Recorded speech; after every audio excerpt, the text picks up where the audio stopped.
ঈদের জামাত সম্পন্ন হলো নয়া মুকুন্দপুর ঈদগাহে। ময়দানে প্রধান বক্তা হিসেবে উপস্থিত ছিলেন গোলাম রব্বানী সাহেব। লোকে লোকারণ্য। দেখুন ঈদুল আজহার নামাজের এক্সক্লুসিভ চিত্র। নয় মুকুন্দপুর থেকে তরিকুল শেখের রিপোর্ট, জঙ্গিপুর টিভি। ঈদের জামাত সম্পন্ন হলো নয়া মুকুন্দপুর ঈদগাহে। ময়দানে প্রধান বক্তা হিসেবে উপস্থিত ছিলেন গোলাম রব্বানী সাহেব। লোকে লোকারণ্য। দেখুন ঈদুল আজহার নামাজের এক্সক্লুসিভ চিত্র। নয় মুকুন্দপুর থেকে তরিকুল শেখের রিপোর্ট, জঙ্গিপুর টিভি।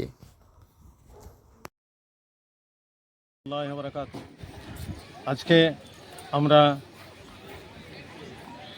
আমার নাম গোলাম রব্বানী, এই নয় মুকুন্দ ঈদগার ইমাম। আমি আজকে দীর্ঘদিন থেকে ইমামতি করি। আজকে ঈদুল আজহার নামাজ আমরা পড়লাম ইনশাআল্লাহ। আজকে 15 থেকে 20,000 লোকের সমাগম হয়েছিল। এখানে আমরা যে ইব্রাহিম আলাইহিসসালামের কাছ থেকে কুরবানির শিক্ষা পেয়েছি সে সম্বন্ধে আলোচনা করলাম।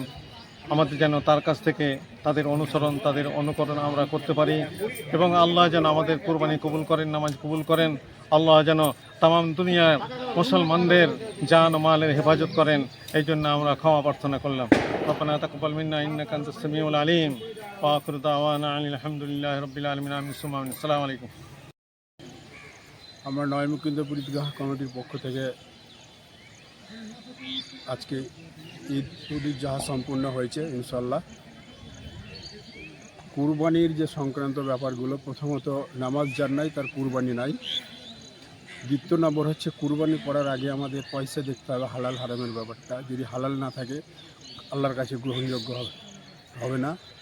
আর গোশত খাওয়ার জন্য কুরবানি নয়, যেখানে বারবার আল্লাহ কোরআন মাজিদে বলেছে অকিমুস সালাত ওয়া আতুজ যাকাত, আগে সালাত আদায় করো তারপরে অর্থ থাকলে যাকাত দিবেন। তো আমাদের উপার্জনটা হালাল হতে হবে এবং কুরবানি যে উদ্দেশ্য করছি আল্লাহকে খুশি করার জন্য, যেন আমাদের কুরবানি সকলেরই জন্য আল্লাহ কবুল করে।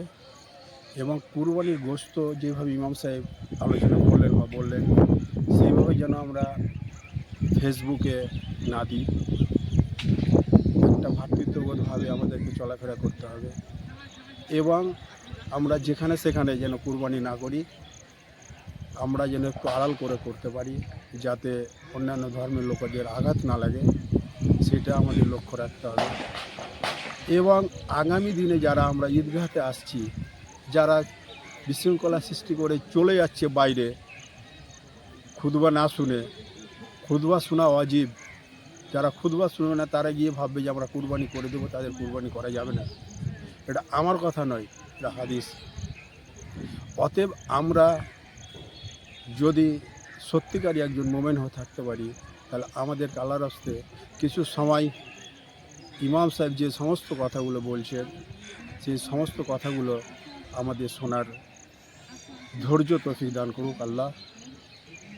এবং আমাদের দূর দূরান্ত থেকে যেমন আমরা আসছি একদিনের জন্য, 1 ঘন্টার জন্য, সেটা আমরা যেন প্রতি বছরই পালন করতে পারি এবং সময় দিতে পারি।